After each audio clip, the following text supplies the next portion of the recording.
Buenas tardes, tengan todos. Vamos a dar inicio, por lo que les solicitamos cerrar su micrófono y cámara para mejorar la experiencia. Les comento que a través del chat pueden compartirnos todas sus dudas, las cuales serán resueltas en la sesión de preguntas y respuestas. Si esta pregunta va dirigida a algún ponente en específico, favor de especificarla. Para quienes gusten volver a disfrutar de esta sesión, podrán encontrar la grabación a partir de la próxima semana en la página web Cátedra Virtual, así como en el canal Tech Salud de la página web de YouTube.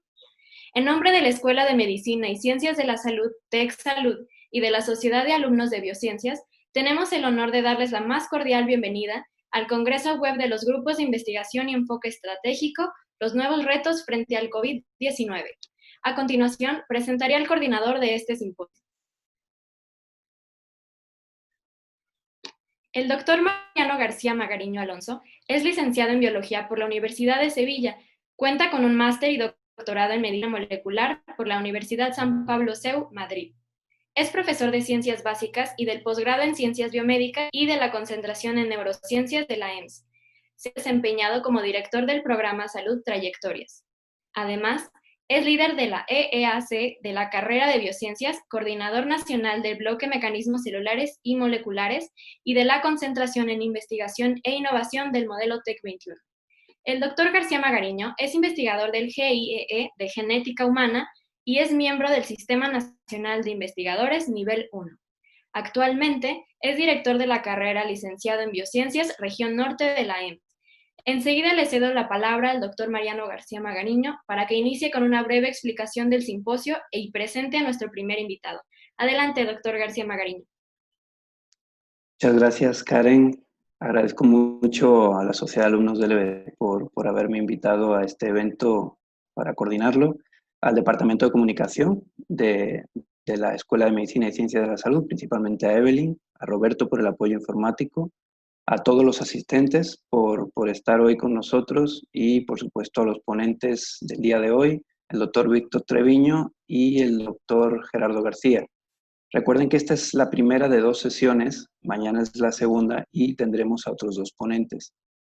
Como todo el mundo sabe, desde que inició la pandemia, el TEC ha estado muy involucrado en combatir desde todos los puntos de vista esta crisis, para afrontarla y salir adelante. Pero TEC Salud, con el doctor Torre y el doctor Castilleja a la cabeza, han liderado muchos esfuerzos para afrontar esta situación, desde el punto de vista clínico y a su vez, por supuesto, desde la investigación e innovación.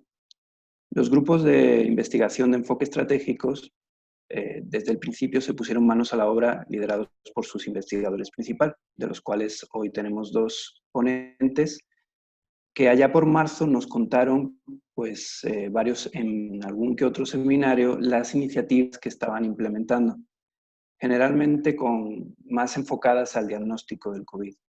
Para conocer el avance que se ha tenido y todos seamos conscientes de la aportación de estos grupos a la comunidad científica, pues las ALBC, la Sociedad de Alumnos de LBC, organizó este congreso con este fin y con este objetivo, ¿no?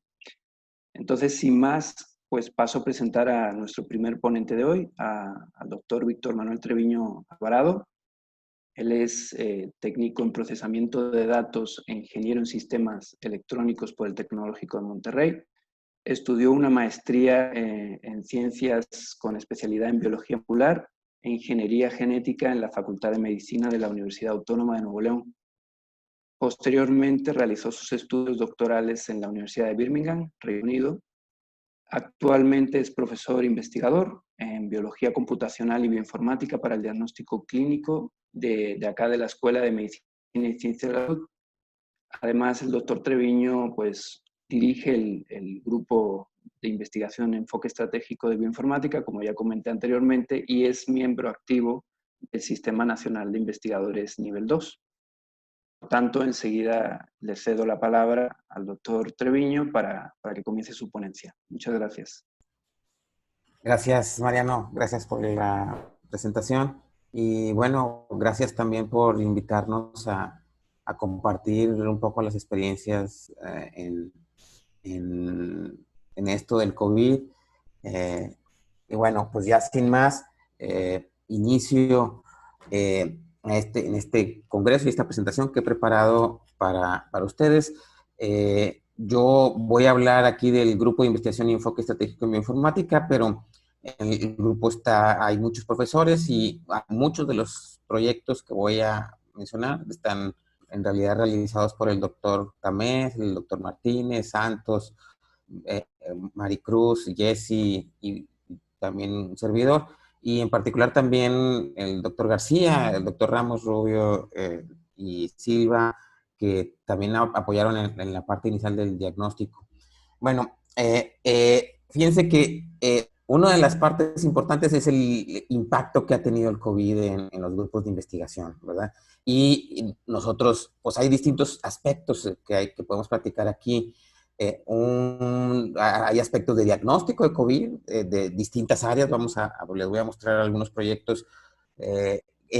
Algunos tratan de ver esta parte de diagnóstico, incluso unos de pronóstico de pacientes en COVID. Otros proyectos, o sea, justamente proyectos dirigidos a COVID y otras implicaciones en otros proyectos. ¿Qué ha pasado con los otros proyectos? De eso vamos a hablar un poquito al final. Pero también vamos a tocar un poquito el tema. Bueno, el primer proyecto del que les quiero hablar, que prácticamente ya lo entregamos, es la implementación de la prueba diagnóstica molecular por RT-PCR para la detección de COVID. Recordarán un poquito, bioinformática es bioinformática para el diagnóstico clínico. Entonces nosotros tenemos afortunadamente tanto en el área de análisis de datos como genómica y diagnóstico, y entonces nos encomendaron implementar esta prueba diagnóstica. Y si recordarán, pues esto es muy importante porque el diagnóstico correcto es esencial para la toma de decisiones. Entonces, sin un diagnóstico correcto, tenemos problemas. Y entonces, o sea, problemas porque no podemos tomar decisiones. Y entonces, si recuerdan, el estándar para la prueba de COVID es la reacción en cadena polimerasa, particularmente la versión en el tiempo real y de hecho con retrotranscripción, que ahorita voy a platicar un poquitito. Y recuerdan, inicialmente la OMS sugería 7 protocolos, más o menos, esto estoy hablando más o menos en finales de febrero de este año, inicios de marzo, y actualmente hay más de 500 pruebas de estas. Y entonces, ¿en qué consiste actualmente la prueba PCR? Probablemente algunos ya sepan, la repasamos aquí rápidamente. Iniciamos con 2 hebras de DNA, si esto ejemplifica lo que ocurre. Tenemos 2 hebras de la doble cadena de DNA, la desnaturalizamos y luego se alinean los primers y una polimerasa complementa cada una de ellas, haciendo una copia de cada una de esas hebras, de las cuales, si ven, iniciamos con 2 hebras y terminamos con 4 hebras después del proceso de elongación. Es decir, en cada ciclo duplicamos el material genético y por eso se hace digamos, si esto lo hacemos en muchos ciclos, pues, por ejemplo, a 40 ciclos, pues tenemos más de 1 billón de copias del mismo fragmento después de esta reacción de 40 ciclos, donde esta reacción más o menos tarda unas 2 horas, 1 hora, 2 horas, dependiendo. Claro, hay un proceso, un tiempo de preparación.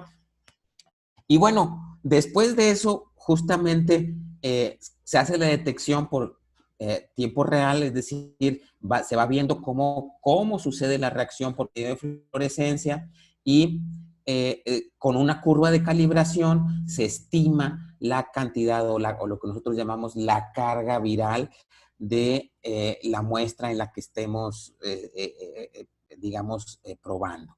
Y entonces, si recuerdan, más o menos aquí ejemplificamos un mapa del genoma de COVID. Tiene muchas nucleocápsides, o que nosotros llamamos proteínas de nucleocápsides, que están muchos a lo largo de todo el genoma, pero hay distintas. Aquí está el gen de Spike, que es que forma la espiga de la superficie, y otras proteínas ahí importantes. Y bueno, ahí está el famoso ORF1AB, que es una parte, el gen, digamos, más usado, aunque realmente es el, digamos, el más grande. Y luego hay una región que se llama RDRP, esta es la región S o el gen S, y luego está la región E del envelope y la N una de nucleocápside. Y fíjense que los 7 protocolos que había en aquel entonces, a finales de febrero, era de la CDC de China, que amplifica estos 2 genes, el de Pasteur de Francia, que amplifica dos regiones de este mismo gen, el de la CDC de Estados Unidos, que amplifica 3 regiones del gen N, en Japón, el de la región Spike, de Alemania, el RDRP, el E y el N, y de Hong Kong, pues el ORF, una parte del nucleocápside 14, esta que está por aquí, y la N que está por acá. Y de Tailandia prácticamente nada utilizaba la N. Entonces, el diagnóstico era diverso, hubo ahí que seleccionar pruebas. De hecho, México seleccionó esta de Alemania inicialmente, el INDRE seleccionó esta prueba de Alemania para aplicarse, y era la única que se aplicaba en aquel momento en la Secretaría. Y bueno, prácticamente en otros inicios de marzo nos dimos la tarea de hacer la implementación. En realidad lo que sucedió fue una prueba de Thermo Fisher en un principio, y luego la prueba, justamente la versión, digamos, de Alemania,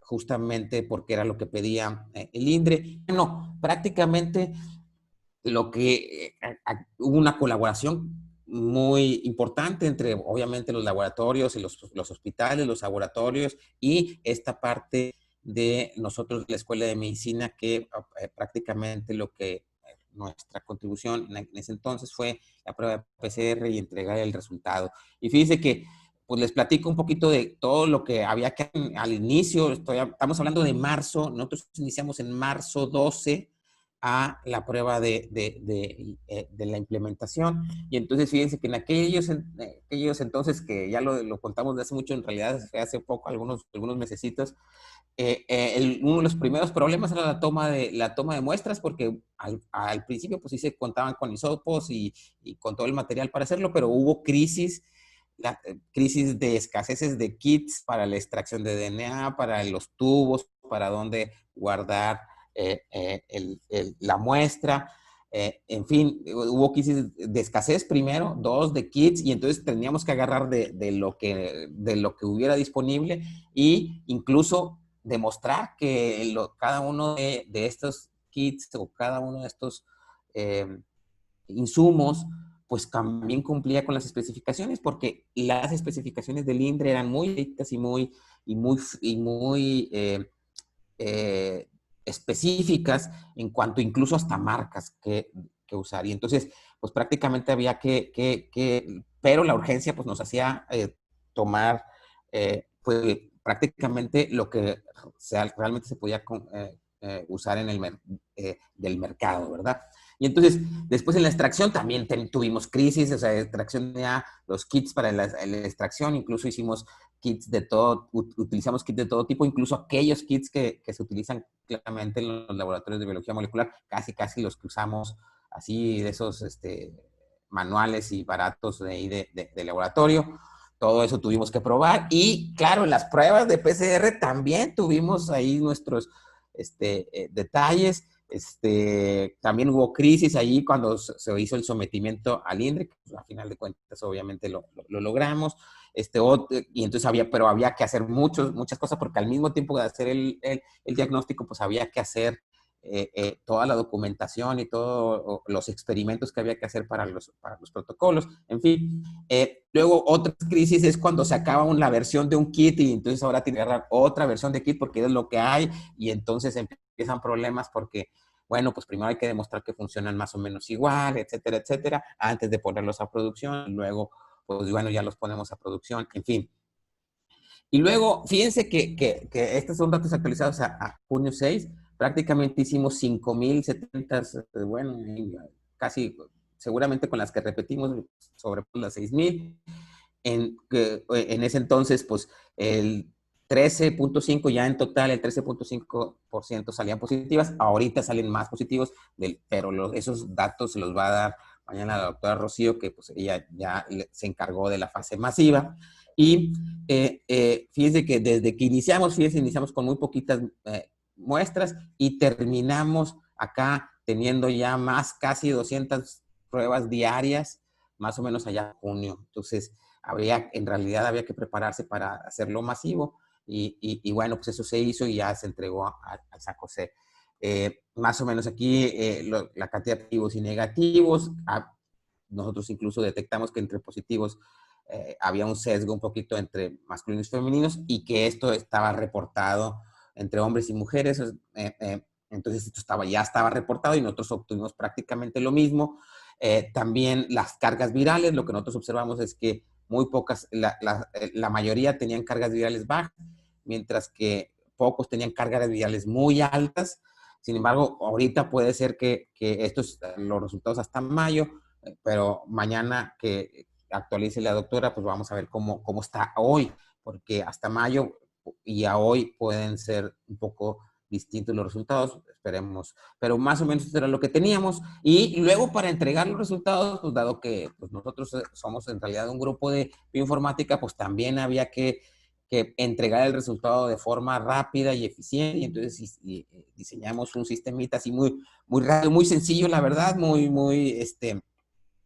digamos que con muy poquitas opciones, pero lo suficiente como para que pudiéramos comunicarnos todo el equipo y casi que instantáneamente. Y hicimos una plataforma web para poder subir directamente los resultados saliendo del PCR, prácticamente subíamos el resultado. Entonces, casi nos tardábamos 2 horas en hacer desde que nos llegaba la muestra hasta que sacábamos el resultado, luego a subirlo otros 15 o 20 minutos. O sea, prácticamente en 3 horas teníamos los resultados más o menos, debe ser ahorita un poquito similar, probablemente un poquito distinto, un poquito más amplio, porque ahora se hacen pruebas con mucha mayor cantidad. Y bueno, pues este es el resumen, hay mucha gente involucrada, en este tiempo el doctor Oscar Ramos, Fernando Castilleja, muchos coordinadores de los hospitales, de los laboratorios, pues la gente del laboratorio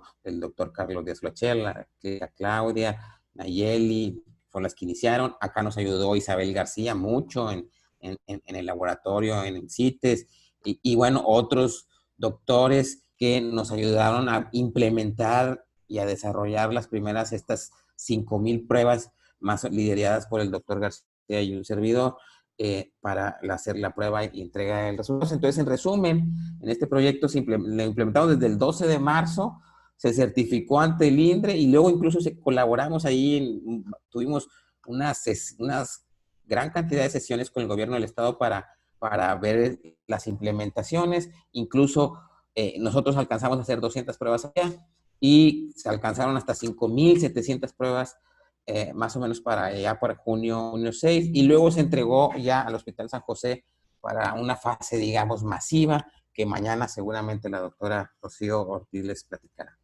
Y bueno, luego les quiero platicar otro proyecto también muy interesante liderado por el doctor José Tamés. Yo le estoy colaborando allí un poquito, pero en realidad es para la identificación de individuos potenciales con COVID usando imágenes térmicas. Prácticamente es un proceso que ustedes sabrán, lo conocemos como triage, y nosotros internamente le llamamos thermal COVID. Y aquí nos están ayudando residentes, hay R3, R2, R1, todos. Ahí está Alejandra, Andrea, Mary, Carlos y Ale ahí ayudándonos. Probablemente algunos de ustedes los conocen.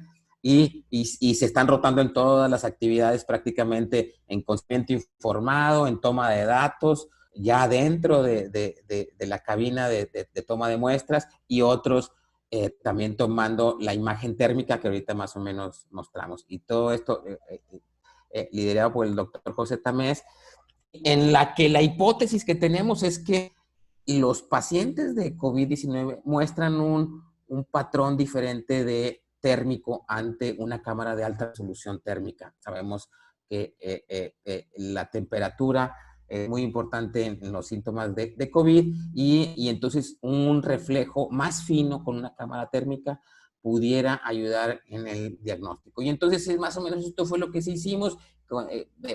Obviamente pasamos por el comité de ética y esto que tenía que hacerse expedito prácticamente, muy rápido, pero prácticamente lo que teníamos es más o menos así. En realidad no fue 1.5 metros, fueron aquí 2 metros y algo, pero prácticamente es una cámara. Le decimos a la persona que se ponga de frente sin camisa y levante los brazos y tome respiración, que aguante la respiración y 10 segundos más o menos y que luego lo suelte. Y luego se pone lateral, se pone de espaldas y luego de la otra parte prácticamente se da como vuelta, digamos. Y en realidad lo que hacemos es que tomamos un video más o menos como de 1 minuto y después separamos el video en distintas tomas. En la toma de frente, la toma lateral izquierda, la toma de espalda y la toma derecha. Este es un ejemplo de una paciente aquí se ve claramente, se deja el sostén, en las mujeres no tenemos ese problema, pero pues, imagínense los problemas que nos topamos, que si el cabello estorba o no estorba, en hombres y mujeres, que si los aretes, que si los lentes, que si el cubrebocas. Entonces aquí tiene que estar sin camisa, sin cubrebocas, sin lentes. Los collares no nos crean mucho problema si no son muy gruesos.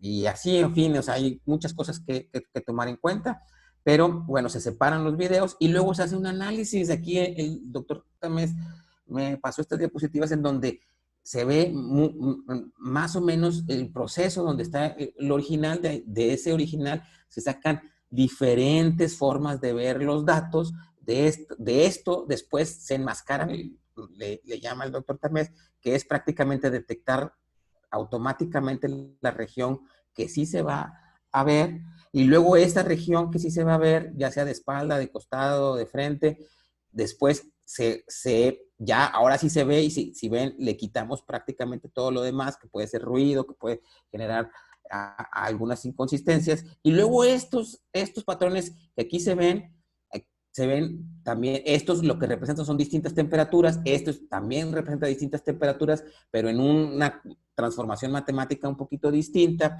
Se muestra la varianza, por ejemplo, y hay otro paciente, vemos entre un paciente y otro, puede haber diferencias muy importantes. Estas diferencias importantes pudieran en algún momento dado estar relacionadas con COVID, y entonces, bueno, pues a ver, vamos a ver.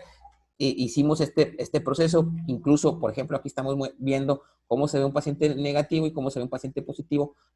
En algunas cosas se ven definitivamente diferentes. Por ejemplo, en esta vista se ve muy diferente. En fin, el estatus actual es que ya hemos alcanzado 214 pacientes, de los cuales 46 positivos. De hecho, nuestra meta era 50.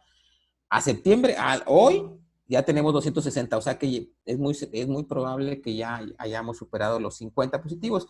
Generalmente siempre se le quita uno que otro, y con eso, pues ya creemos yo que la meta de los 50 ya los estaremos alcanzando esta semana. De todas formas, lo que les voy a mostrar en la siguiente diapositiva es solo un análisis de imagen de solo 115 pacientes, de los cuales 20 eran positivos. Y entonces fíjense lo que hizo el doctor Tamés. El doctor Tamés es prácticamente las imágenes, las condensa en este tipo de imágenes, digamos, son falsas. El color aquí es falso, no es temperatura, sino es una propiedad específica de la imagen. Y con esa convertida en datos, digamos, después se pasa por un proceso de cribado o de filtrado nosotros le llamamos de features o de información que es o no discriminatoria entre pacientes positivos y negativos. Y, por ejemplo, con una base de datos realmente muy pequeña, con solo 15 pacientes y 20 positivos, todavía se puede alcanzar una detección que es mucho más arriba que aleatoria. Obviamente la perfecta está por acá. De hecho, el doctor también cree que si tenemos una prueba que esté más o menos en este punto, prácticamente ese es el objetivo. Ya diríamos por exitoso el que la imagen térmica nos puede ayudar a hacer el diagnóstico. Ahorita vamos aquí, les digo, es porque tenemos muy poquitos datos. Además, estos datos únicamente usó la parte de la imagen de la espalda, porque fue la primera que él pudo programar, digamos, de forma automática. Ahorita ya se tienen la del frente, y la de los costados, todavía falta la de los costados, pero entonces prácticamente los siguientes pasos son incorporar las siguientes vistas y incorporar todos los sujetos, porque ya tenemos casi 250 y muy probablemente alcancemos los 50 positivos, lo cual nos da mucha más confianza, o nos daría mucha más confianza de que los marcadores que detectamos en la imagen, pues sí tienen información de los pacientes y que son específicas de COVID, o a menos de pacientes con alta probabilidad que sean de COVID, recordando que no es literalmente diagnóstico, sino un tipo de triaje el que se quiere lograr. Y también especificar que este proyecto está en colaboración con el MIT, donde el MIT lo que ellos van a probar es deep learning de las mismas imágenes en las que prácticamente aquí construye el doctor Tamés. Ellos, el MIT, lo que va a probar son estrategias de aprendizaje profundo. Bueno, en otro proyecto, que sería, no sé, el proyecto 3 ya, este es modelo de inteligencia artificial para la predicción de supervivencia en pacientes infectados por SARS, combinado con factores de riesgo e imágenes de tomografía computarizada. Este está realizado por el doctor Alejandro Santos, de allá de la Ciudad de México, también parte del grupo de informática, de bioinformática, y con otros investigadores allá, por ejemplo, el doctor Cherif, también de allá de Ciudad de México, y el doctor Tamés de aquí de Monterrey, justamente para el análisis de imagen. Entonces, si vemos ahí, si sabemos, de hecho, recientemente salió el CONACYT que más o menos se podía hacer la predicción a partir de imágenes de radiografías, ya lo sabíamos porque en otros países ya se ha hecho también, y lo que se quiere aquí hacer es justamente buenos resultados hasta ahorita. Digo, lo que se quiere es para supervivencia específicamente. Entonces, ahorita se tienen buenos resultados, 90 y 96% de sensibilidad y especificidad. Todavía hay que validar porque el problema es que conseguir imágenes de COVID no es tan fácil ahorita, aunque ya cada vez está abriendo cada vez más. Y bueno, justamente el trabajo en el que está involucrado Alejandro es justamente agregar a las bases de datos que ya hay, agregar imágenes de COVID justamente para hacer las pruebas. Entonces, prácticamente el proyecto es a partir de imágenes, determinar una probabilidad de supervivencia. Está más o menos avanzado el proyecto. Otro proyecto que dice aquí 3, pero creo que es el cuarto ya, redes neuronales convolucionales para la detección de COVID, del doctor Tamés. ¿Y qué es lo que tratan de hacer aquí? Más o menos lo mismo del análisis de imágenes que más o menos les platiqué, pero ahora para el diagnóstico. Y les digo que para el diagnóstico es, digamos que lo clásico, lo que se ha hecho en otros lados, pero queremos ver si con imágenes de mexicanos también se puede hacer la predicción, y entonces pues, justamente es lo que se está realizando. Otro proyecto es, fíjense que hay alguna hipótesis ahí en donde si todos los pacientes COVID son iguales o no. Y la verdad es que no. Entonces, por ejemplo, es justamente la hipótesis en este trabajo, que si hay distintos tipos de pacientes, tanto positivos como negativos, y no los distraigo con la metodología, pero prácticamente lo que se trata de hacer es usar técnicas de inteligencia artificial para determinar cuántos distintos subtipos de pacientes hay. Entonces, por ejemplo, para los positivos, Fajime determinó que hay 6 subtipos, prácticamente 6 tipos de pacientes positivos, usando nada más información diagnóstica clínica, sin usar imágenes. Esto es prácticamente pura encuesta y uno que otro dato, obviamente, medido, ¿verdad? Y en los pacientes negativos, hay 5 tipos de pacientes negativos. Esto es importante porque nos dice, nos estratifica algunos de los pacientes y nos podría decir, por ejemplo, en pacientes positivos, que a lo mejor el riesgo o las manifestaciones clínicas entre un tipo de paciente y otro son distintas y por lo tanto a lo mejor hay que tratarlos de forma distinta. Entonces, esto también es importante. Y bueno, lo que han concluido hasta ahorita es que los pacientes mexicanos pues, se pueden dividir en 6 grupos, los positivos y en 5 los negativos.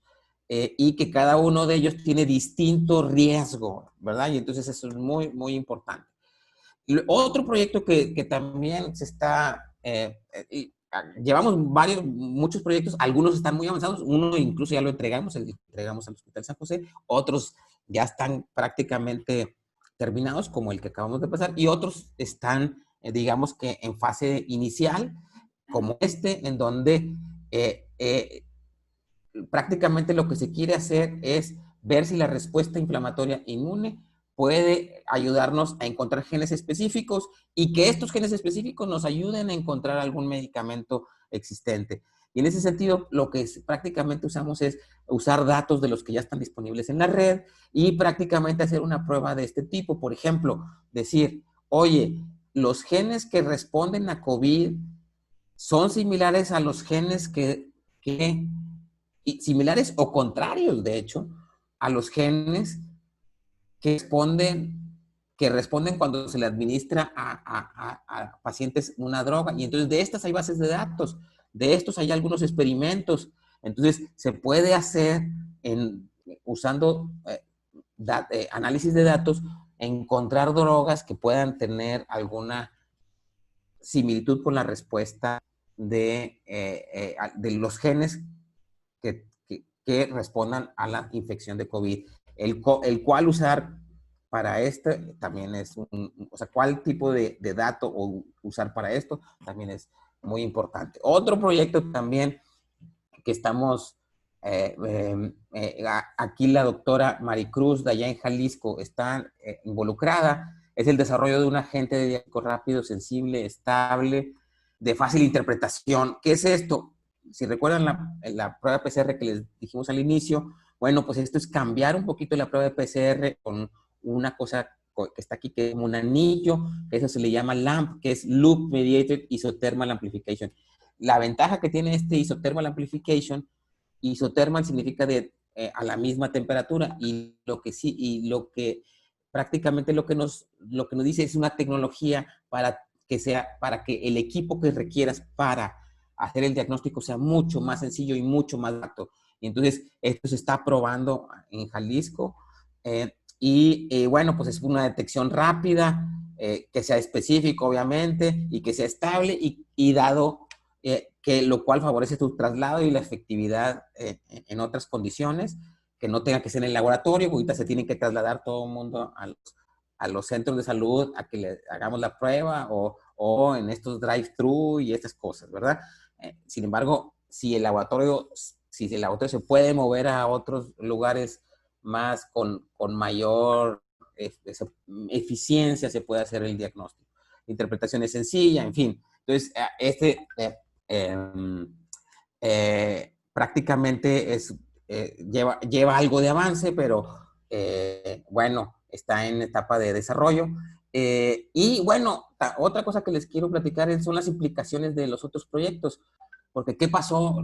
Muchos proyectos nos movimos, o sea, tuvimos que atender la contingencia de COVID, pero ¿qué pasó con los otros proyectos que ya teníamos? Entonces, algunos proyectos, claro, todos los proyectos han experimentado cambios, ahora todo cambió, incluso nuestra forma de vida, pero hay avances en experimentales en proyectos urgentes, que típicamente nosotros le llamamos proyectos urgentes, pues a dos tipos, aquellos que están, digamos que comprometidos con fechas, ya sea de graduación o con alguna empresa o algún servicio que se está dando, ¿verdad? Y entonces, en esos, algunos de esos pues no se detuvieron y hay avances incluso experimentales. Entonces, algunos de nuestros proyectos todavía sí tienen avances, o sea, no todo se paró, digamos, o sea, sí se paró, digamos, el 90%, pero en algunos sí pudimos tener algunos avances pequeños. Luego, la mayoría de los proyectos lo que hicimos fue avances en escritura y análisis, sobre todo, de proyectos no urgentes, y incluso hay experimentos pendientes de realizar.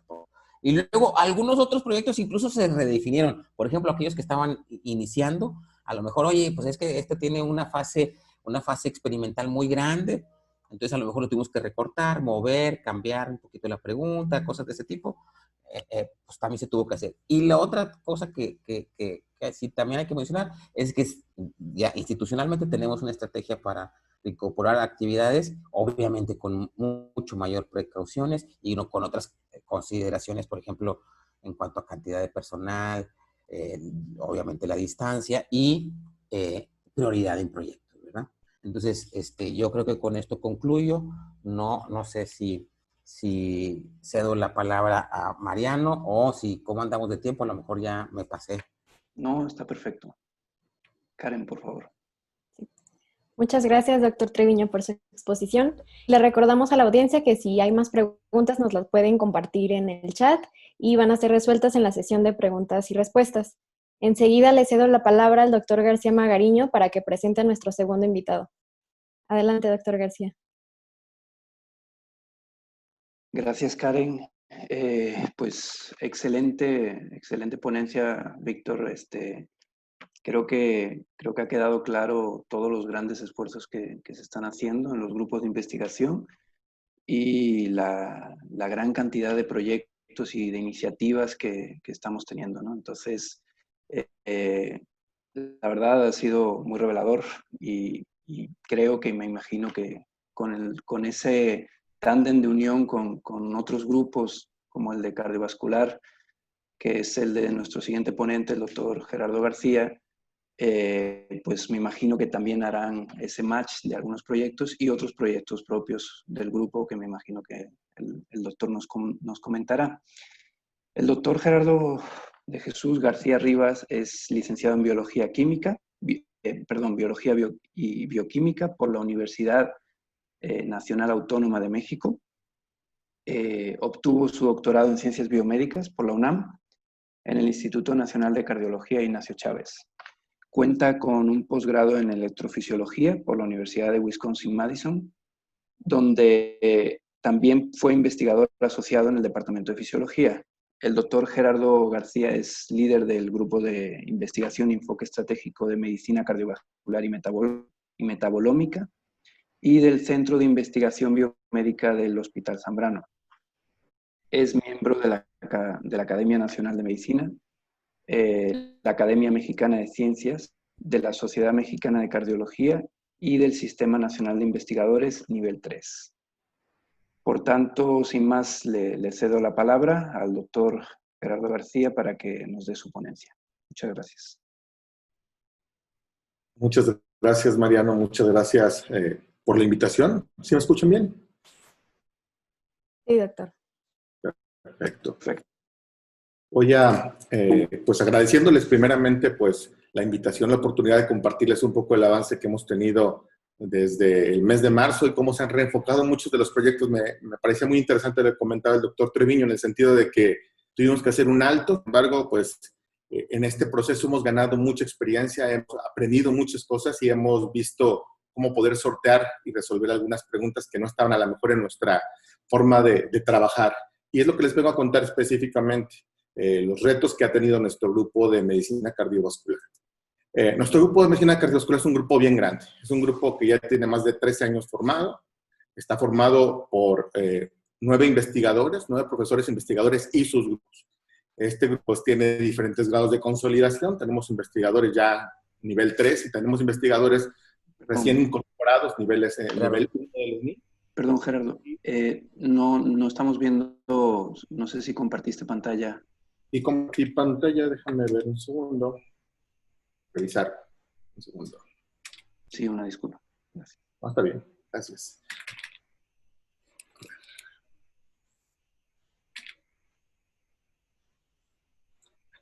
Voy a partir pantalla otra vez porque lo intenté, pero no sé qué pasó.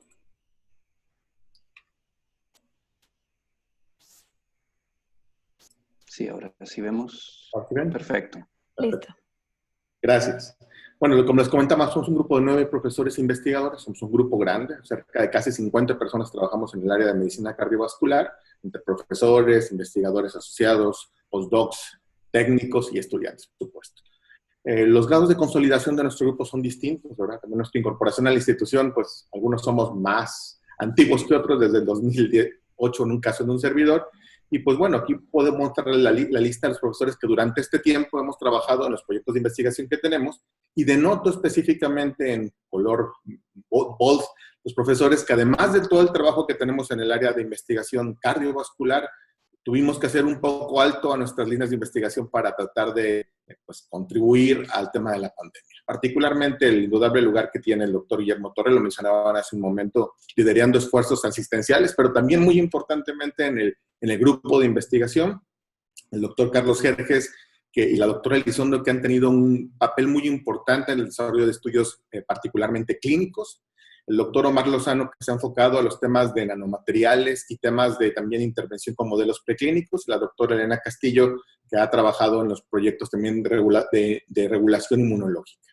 Somos un grupo bien diverso, somos un grupo integrado por profesores que tenemos desde las áreas de fisiólogos, médicos, neumólogos, cardiólogos, hasta físicos incorporados en el grupo, de tal forma que nuestro trabajo es muy multidisciplinario. Y pues justamente en esto estamos un grupo grande.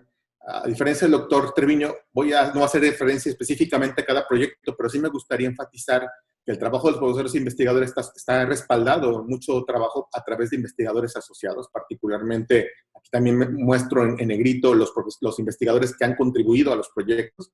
La participación de la doctora Estíbal, particularmente en cosas de diagnóstico. Lo mencionaba el doctor Treviño hace un momento, pues la participación de Cristian Silva, de Martín Ramos, Néstor Rubio, en la primera parte de la implementación del diagnóstico molecular, el doctor Vázquez, que ha tenido un papel muy importante en modelos preclínicos, igual el doctor Javier Garza específicamente en esto, Ana Hilaro, que ha trabajado muy importante en la parte de coordinación administrativa, convenios, presupuestos, etcétera, pero también con su formación en el área de nanomedicina, pues ha contribuido en los proyectos. Y me gustaría, a pesar de que tenemos 26 estudiantes de posgrado, 3 de estos estudiantes están muy enfocados en sus proyectos respecto a COVID. Lo que mencionaba el doctor Treviño, tuvimos que transitar interesantemente y reenfocar algunos de los proyectos. Particularmente Alejandro Torres, que trabaja en proyectos clínicos, la doctora Tania Certuche, el doctorado en Ciencias Clínicas, y Héctor Flores, que ha trabajado en los proyectos asociados a nanopartículas. El modelo translacional que les quiero mencionar tiene mucho que ver con la naturaleza del grupo. Como les mencionaba, es multidisciplinario. Hay inmunólogos, fisiólogos, químicos, físicos, gente específica en materiales, y nos permite tratar de trabajar en un modelo que les expreso. Particularmente pueden verlo en el fondo de la diapositiva, en donde hablamos desde las mesas de laboratorio hacia la cama del paciente. Este modelo lo que permite es justamente utilizar diferentes tipos de modelos para preguntas que se tengan en el contexto de laboratorio, poderlas enfocar hacia preguntas que tengan que ver específicamente con su capacidad de ser llevadas a cabo, integradas a investigación clínica.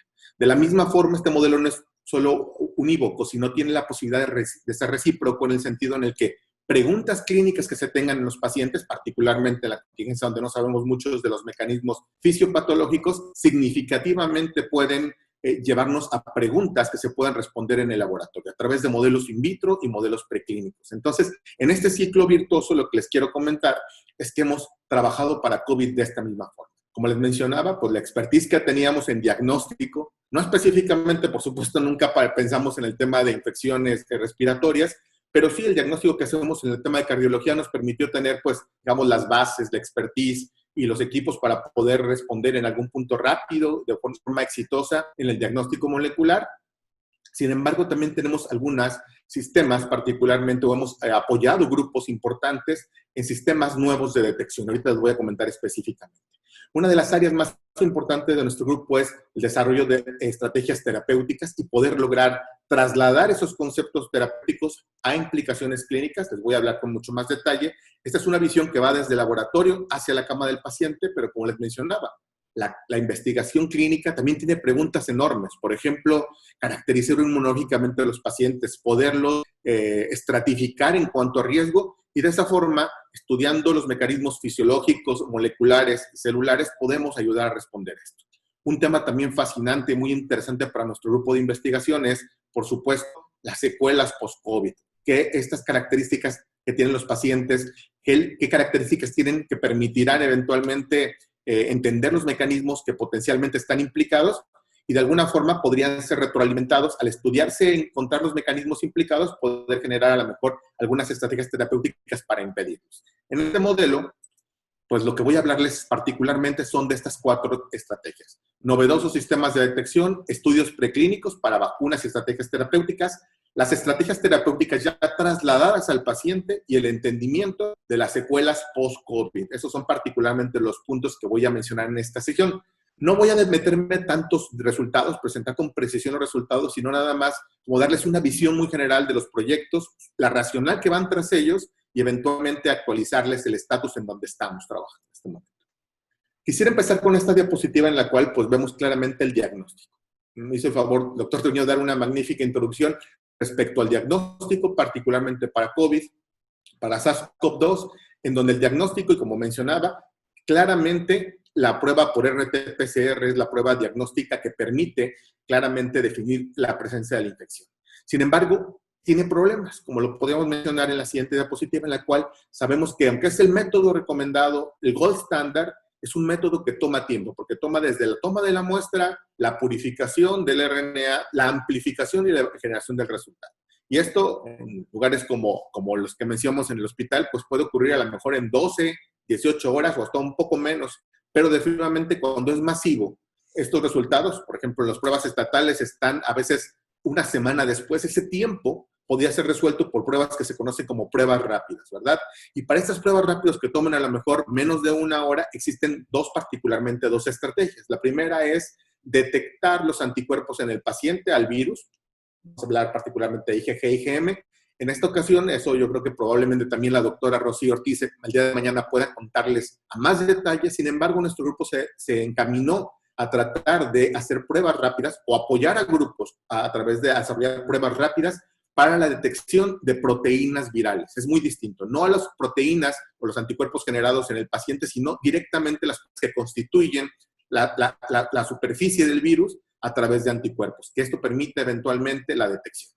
Y les voy a hablar particularmente de este primer estudio, este estudio que lo conocemos como el estudio DART, que es un estudio en colaboración justo con el MIT, particularmente con la doctora Irene Bosch, en donde lo que tiene como objetivo es, a través de un ensayo rápido de detección del virus, particularmente proteínas del virus, detectar el virus y validarlo o hacer una correlación con la capacidad que tiene el gold standard, la PCR cuantitativa. Entonces, validar en un escenario clínico esta prueba.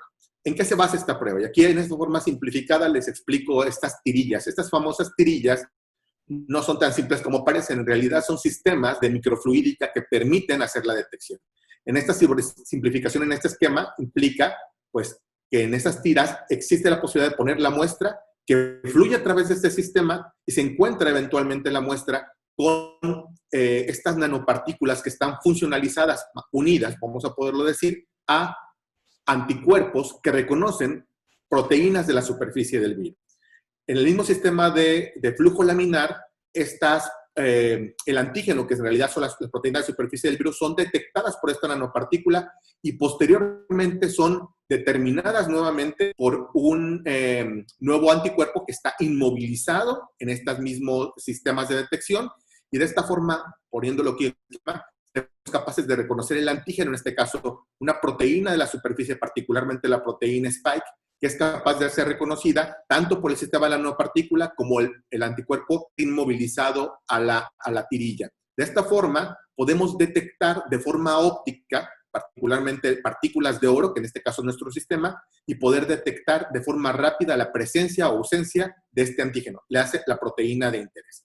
Si la prueba es correcta, vamos a ver, confiable, vamos a ver que hay un control positivo, una detección de un anticuerpo que está en el suero, más aparte, el test que nos indicaría que fue la prueba positiva. En este escenario, pues validar, pues resultaría realmente sencillo.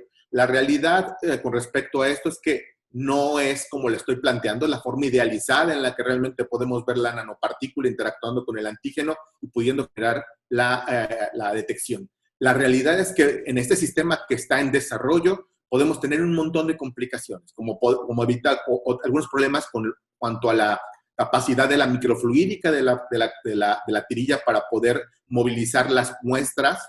Otra posibilidad es que definitivamente la nanopartícula no está orientada en forma adecuada para que pueda detectar el antígeno. En caso del anticuerpo que está inmovilizado, podemos ver que puede estar incorporado en los poros de nitrocelulosa o puede tener orientaciones inadecuadas. Y todavía un problema bastante también importante es que puede haber interacciones con otros componentes en la muestra de suero que vamos a utilizar, o las muestras de exudados nasofaringeos o saliva, y esto podría generar interacciones que podrían impedir poder obtener resultados adecuados. Actualmente tenemos este proyecto en colaboración, tenemos ya autorizados por comités de ética en investigación y de bioseguridad, el poder utilizar muestras de pacientes para poder determinar la efectividad de estas tirillas en un escenario clínico. El proyecto que además les comento es un proyecto de la misma idea de diagnóstico rápido, pero es en una colaboración específica con la Universidad Nacional Autónoma de México, con profesores e investigadores de la Facultad de Ciencias, particularmente la doctora Tatiana Fiordelicio, en la cual validamos un biosensor para diagnóstico. ¿Qué se trata de este estudio? Pues básicamente es lo mismo, determinar sensibilidad y eficacia. ¿A qué se refiere? Pues determinar cuántos falsos positivos y falsos negativos podemos identificar. Una prueba rápida de hibridación, ahora es contra genes. Estos no son proteínas, son genes con la proteína N, que nos habla el doctor, para poder detectar SARS-CoV directamente en muestras de exudado nasofaríngeo en pacientes con sospecha. ¿De qué se trata esto? Pues básicamente este sensor es un biosensor que se conoce como Lab-on-a-Chip, que permite detectar RNA. Los análisis de este biosensor permiten, a partir de un método en el que se hibridan moléculas fluorescentes, y también utilizando partículas magnéticas podemos detectar por medio de fluorescencia de alta resolución las pruebas positivas y negativas. En este caso tenemos una validación, tenemos un convenio y estamos esperando justamente la autorización de comités de ética para empezar a correr de forma masiva estos estudios para validar la posibilidad de que este sistema pueda funcionar y fue una prueba rápida. Volviendo un poquito a nuestra diapositiva anterior, si es cierto, el diagnóstico de PCR o las pruebas rápidas nos pueden ayudar a detener contagio, etcétera.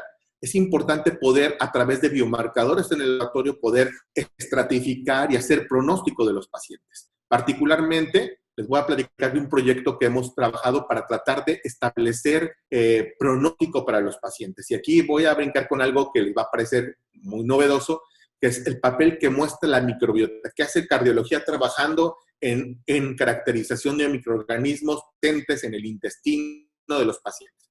Pues lo que quisiera compartirles como una reflexión que justifica este estudio es que los pacientes enfermos de COVID presentan carga viral en las heces, que implica virus eventualmente en las heces, y por lo tanto se puede saber que está presente en el intestino. Un segundo hallazgo clínico muy relevante fue y tiene que ver con la interacción que tiene el virus y cómo ingresa a las células.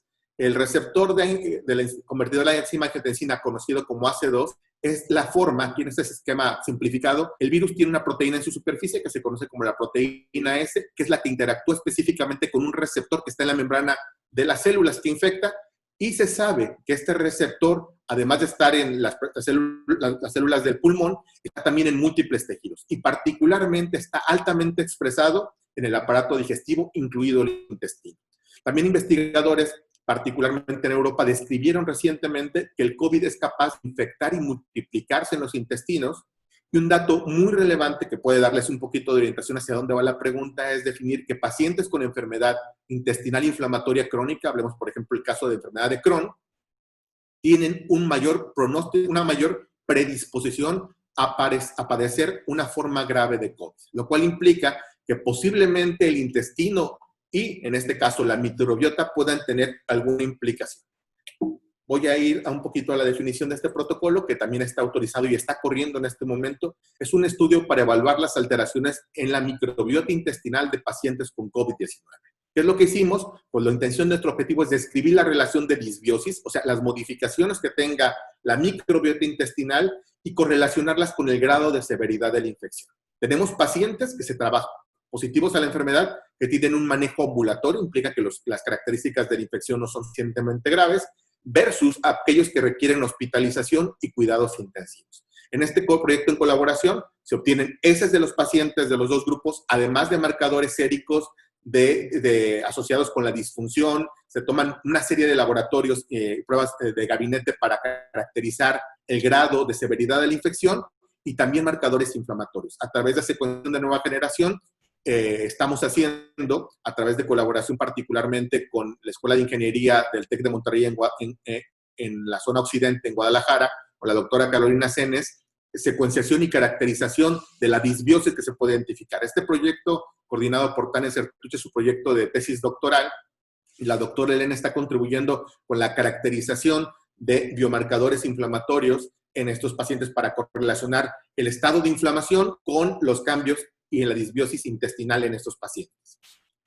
Respecto a la segunda parte de los estudios preclínicos para vacunas y estrategias terapéuticas, me gustaría comentarles que como un grupo que hace investigación translacional, pues es de mucho interés para nosotros poder definir y tener modelos en el laboratorio para poder explorar estrategias terapéuticas. Lo primero que les quisiera que se concentrara en la parte baja de este estudio, en donde podemos tener estudios in vitro e estudios in vivo. Los estudios in vitro, que por supuesto nos permiten disminuir significativamente los costos, probar algunas estrategias terapéuticas en forma muy inicial, pueden ocurrir ya sea en células que expresen, por supuesto, el receptor, el AC2 que les mencionaba, que es la forma en la que ingresa el virus a la célula, y tenemos un montón de líneas celulares para poderlos explorar. Si queremos títulos altos de virus, podemos escoger células específicas donde haya infección.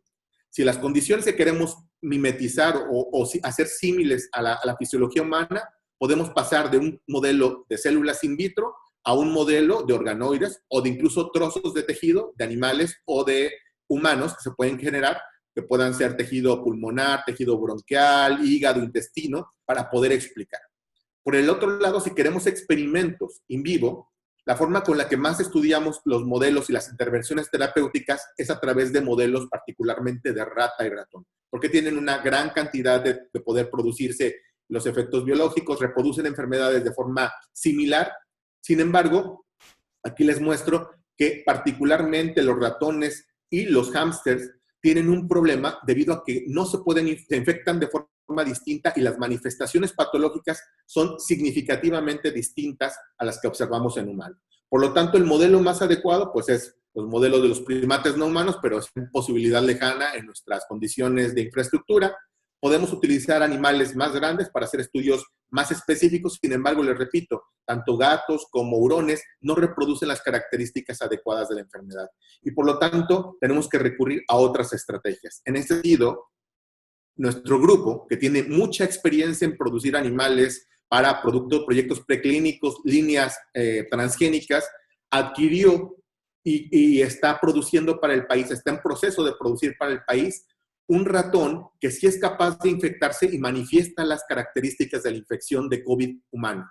¿Cómo ocurrió esto? Se tradujo características del receptor de angiotensina 2 humanizado en un ratón transgénico, de tal forma que la posibilidad de infectarse de este ratón ya es alta. Se puede ser este ratón enfrentado a la infección de SARS-CoV y puede presentar características muy similares a la infección que se ha observado en los pacientes. A partir de ello podemos medir carga viral, manifestaciones fisiológicas en el tracto respiratorio, podemos medir respuesta inflamatoria a través de respuestas de células T, etcétera, la producción de anticuerpos, y tenemos un modelo importante. En este momento tuvimos que pedir autorización a comités, tuvimos que pasar por la autorización para poder tener estas líneas transgénicas, y la intención es poder proporcionar a investigadores en el país y en la región cepas o la cepa ya producida en nuestro bioterio para poder estudiar múltiples estrategias terapéuticas que tengan que pasar por un modelo de validación preclínica. Respecto a la traslación, ahora, si tenemos algunos hallazgos y potencialmente estudios en animales, esto podría ayudar a permitirnos hacer la traslación hacia una estrategia terapéutica en pacientes. Y aquí les quiero compartir, por ejemplo, algunos desarrollos que tienen que ver en una fase muy inicial, como el desarrollo de una nanopartícula con capacidad de atrapar al COVID-19. Este proyecto coordinado por el doctor Omar Lozano. ¿Siguen viendo la pantalla, perdón? Sí. Sí, doctor. Este proyecto coordinado por el doctor Omar Lozano sugiere, vuelvo a presentar este esquema simplificado en donde mencionamos otra vez que la proteína del receptor de la enzima convertidora de angiotensina 2 es la proteína con la que interactúa la proteína de superficie de este virus, que se conoce como spike. Entonces, bajo este conocimiento que se ha generado en estos meses, una aproximación racional de este estudio es pensar la posibilidad de incrementar en el torrente sanguíneo la cantidad de proteína del receptor de enzima convertidora de angiotensina, de tal forma que el virus específicamente esta proteína y disminuya la posibilidad de que pueda interactuar con el receptor presente en la célula, en membrana de las células que podría infectar. Esa es la racional del estudio. Se saben con mucha claridad los sitios específicos con los que va a interactuar la proteína spike específicamente en el receptor, en la enzima la AC2, y se saben los sitios y las regiones específicas. ¿Cuál es la idea? La idea de este estudio que está actualmente en desarrollo es desarrollar una nanopartícula polimérica aprobada por FDA que tenga en su superficie grandes cantidades del receptor de la enzima convertidora de angiotensina en la parte extracelular, de tal forma que el virus pudiera interactuar preferentemente con esta partícula e impedir de alguna forma que interactúe con las células que podría infectar. Una segunda generación, estudió con mayor precisión, ya no tener proteínas, la proteína completa del receptor de la enzima convertidora de angiotensina, sino específicamente algunos péptidos o péptidos, regiones peptídicas que se sabe que tienen interacción, e incluso en una tercera generación de esta nanopartícula, a través de estudios también de interacción proteína-proteína, tratar de modificar y generar proteínas quiméricas nuevas que tengan aún mayor interacción con la proteína spike para poder permitir que tenga mayor afinidad a estas nanopartículas. La aproximación es poner en el torrente sanguíneo o poder poner en el tracto respiratorio estas nanopartículas a través de sistemas de nebulización y impedir o hacer preferente que la interacción de la nanopartícula sea con el virus para evitar justamente la infección en las células del tracto respiratorio. Cuando la nanopartícula está asociada con el virus, va a ser reconocida por macrófagos y de esta forma podemos eliminar al virus con la nanopartícula sin posibilidad o disminuyendo la posibilidad de infección en las células de los epitelios respiratorios. Por supuesto, esto tiene que validarse con estudios de bioseguridad y también en el modelo que les acabo de mencionar, en este ratón humanizado alrededor de la AC2, en la cual sí se pueden hacer un seguimiento muy puntual en donde se puede ver la tasa de supervivencia, características clínicas, características inmunológicas, histológicas, y de esta forma poder evaluar la potencialidad de esta nanopartícula disminuyendo la infección en un modelo preclínico. Este estudio está actualmente desarrollado en colaboración con la Universidad de Alberta, con el CIMBESTAB en la Ciudad de México y con el Instituto Nacional de Nutrición también en la Ciudad de México. Otro de los proyectos que hemos llevado a la traslación es un estudio que es basado en el estudio de la seguridad y de eficacia de esta molécula que se llama cannabidiol. Cannabidiol es una molécula que está presente en la planta de cannabis sativa, en la marihuana. 40% de esta planta, de los componentes de esta planta pueden ser esta molécula conocida como CBD o cannabidiol. Esta molécula que no tiene efectos psicotrópicos, sino particularmente otros mecanismos actúa, es la posibilidad de poderla estudiar en el plano cardiovascular. En este artículo de revisión reciente de nuestro grupo, que está actualmente en revisión justamente, tratamos de explorar cómo la molécula de CBD tiene efectos cardiovasculares. Aquí quisiera que centramos a los efectos. Tiene un papel muy potente como una molécula que regula el estrés oxidante, que está presente en muchísimas de las condiciones crónico-degenerativas y particularmente en enfermedad cardiovascular. Tiene efectos sobre proliferación, sobre supervivencia. Tiene efectos muy importantes sobre la vasodilatación, particularmente regulando señalización de óxido nítrico. Y también regula importantemente la fibrosis. Sin embargo, me gustaría que nos centráramos en lo que hemos encontrado también en el plano cardiovascular, y es que el CBD es capaz de regular la respuesta de citocinas proinflamatorias y evitar el reclutamiento muy importante de algunas poblaciones inflamatorias.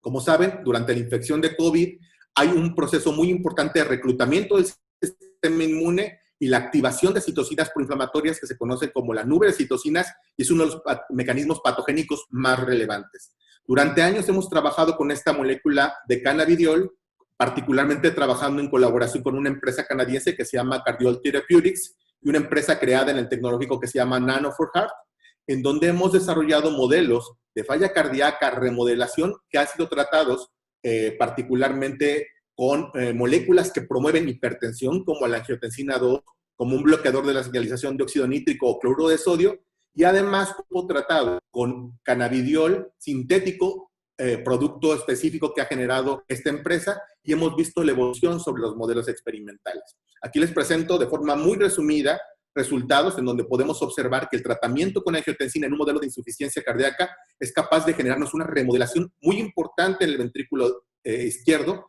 en esta tinción, que es una tinción de masón, para poder ver fibrosis en el tejido. Pueden ver en teñido en azul la gran cantidad de tejido fibrótico observado en el modelo de insuficiencia cardíaca. Sin embargo, también pueden ver que de forma dosis dependiente, la molécula de cannabidiol dándose a ratones fue capaz de bloquear la remodelación y también la fibrosis del corazón de estos animalitos. Teniendo en racional todo lo que sabemos con respecto a la actividad antiinflamatoria del CBD y datos resultados de nuestros estudios en donde vemos que la remodelación del miocardio cambia significativamente, pues nos generaron la posibilidad de generar un estudio ahora en pacientes para estudiar la seguridad y eficacia de cannabidiol en pacientes no críticos que tengan SARS-CoV-2 y particularmente en pacientes que tengan riesgo cardiovascular, enfermedad cardiovascular o factores de riesgo. ¿A qué me refiero? Particularmente hipertensión, diabetes, obesidad, enfermedad pulmonar crónica, enfermedad cerebrovascular y enfermedad renal crónica. Este protocolo ya pasó por comités de investigación y actualmente está en la segunda revisión en la entidad regulatoria de medicamentos en el país, que es la COFEPRIS, y esperamos muy pronto poder ya iniciar este protocolo después de que tengamos la autorización. En este sentido, les platico como el ejemplo clásico en donde empezamos en modelos experimentales, una hipótesis molecular y eventualmente esperemos muy pronto poder empezar a reclutar pacientes y ver los efectos de esta molécula, específicamente aprovechando en esta era de SARS-CoV, pues viendo cómo podemos seguir avanzando, reenfocando probablemente muchos de nuestros estudios. En este sentido, también tenemos un estudio muy interesante que es con anticuerpos, antisuero de pacientes de origen equino para tratar pacientes hospitalizados con SARS-CoV. Este estudio consiste en justamente utilizando anticuerpos equinos contra SARS-CoV y la lógica de este estudio es neutralizar, poner anticuerpos contra SARS-CoV en pacientes críticos de tal forma que pudieran neutralizar la unión virus y de esta forma disminuir la posibilidad de infección en el organismo. Este proyecto desarrollado con Inosan Farmacéutica, ellos son capaces de producir en estos caballos a través de un pseudovirus, que son proteínas del virus que pueden generar inmunización en los caballos y de esta forma producir anticuerpos importantes que puedan tener, aquí pueden ver el título de anticuerpos anti-SARS-CoV. Aquí está la presentación que se tiene actualmente, este medicamento que se llama Inosars, que es justamente un anticuerpo polivalente contra SARS-CoV, producido en condiciones farmacéuticas adecuadas para probar, y actualmente lo que está contribuyendo nuestro grupo de investigación y Escuela de Medicina es a generar un estudio piloto para evaluar la seguridad y eficacia de este medicamento producido en equinos para el tratamiento adyuvante a pacientes hospitalizados. En este proyecto en el que ha participado muy activamente Alejandro Torres, pero también el doctor Fernando Castillejas, el doctor Servando Cardona, lo que implica es hacer un estudio aleatorizado contra placebo de este suero producido en equinos para ver la seguridad y la eficacia, en donde hay una dosis única de placebo o de el vial donde da este título de anticuerpo, 2 dosis distintas de anticuerpo, y se administra una dosis única de placebo o Inosars en dos dosis, y donde se lleva a cabo el seguimiento del curso temporal durante todos estos días y hasta el día 28 para ver el efecto terapéutico que podría tener este medicamento en desarrollo. Finalmente, en los últimos 2 minutos que tengo, voy a tratar de hablarles de la visión de un proyecto muy relevante que tenemos en colaboración con el Instituto Nacional de Cardiología sobre el entendimiento de las secuelas post-COVID. Sin tratar de ser muy enfático en esta diapositiva que es muy significativa, la infección de SARS-CoV genera efectos deleterios en los pacientes, tanto con riesgos, con características severas o moderadas. Incluso se han identificado pacientes en los que quedan secuelas posteriores a la infección. de múltiples órdenes, musculares, de músculo esquelético, posibilidad de riesgos y efectos neurológicos. Sin embargo, como grupo de investigación en cardiología, particularmente nos interesan los efectos cardiovasculares. Y sobre ello conocemos bastante. Sabemos que la infección con SARS-CoV genera daño endotelial que puede, a su vez, generar daños en la microvasculatura. De esta forma podemos, en pacientes que tengan algún tipo de placa aterosclerótica, favorecer la ruptura o la inestabilidad y a partir de ello generar disfunción endotelial y poder generar estos coronarios agudos, tanto sea a nivel de las coronarias como a otros niveles de otros vasos. Un fenómeno también muy importante, como mencionaba, es la inflamación. Este fenómeno patogénico relevante, que son las tormentas de citocinas, sabemos que pueden estar involucradas directamente con la estabilidad de la placa y también pueden producir en el músculo cardíaco miocarditis. Las poblaciones que llegan al tejido cardíaco pueden proveer una miocarditis fulminante en algunos pacientes previamente reportada. Tenemos estudios en el grupo específicamente de este tipo de pacientes. Y si la miocarditis no fue fulminante, sí puede generar disfunción importante en la contractilidad, daño miocárdico e incluso puede generar efectos proarritmogénicos. De hecho, nuestro grupo ha demostrado que algunas de estas citocinas pues, son capaces de, en el músculo cardíaco, generar por mecanismos específicos sobre las células musculares efectos proarritmogénicos. Si hay miocarditis, hay efecto coronario agudo, hay un infarto coronario, un infarto miocárdico. Esto puede llevar a insuficiencia cardíaca, de tal forma que nuestro grupo, particularmente coordinado este estudio por el doctor Carlos Sedeges, la doctora Elizondo, la doctora Alicia Rivera y nuestro especialista en imagen cardiovascular, lo que está haciendo es evaluar de forma muy fina la función cardiovascular a través de resonancia, medición pulmonar y de biomarcadores en pacientes durante la infección y también durante 3 meses después.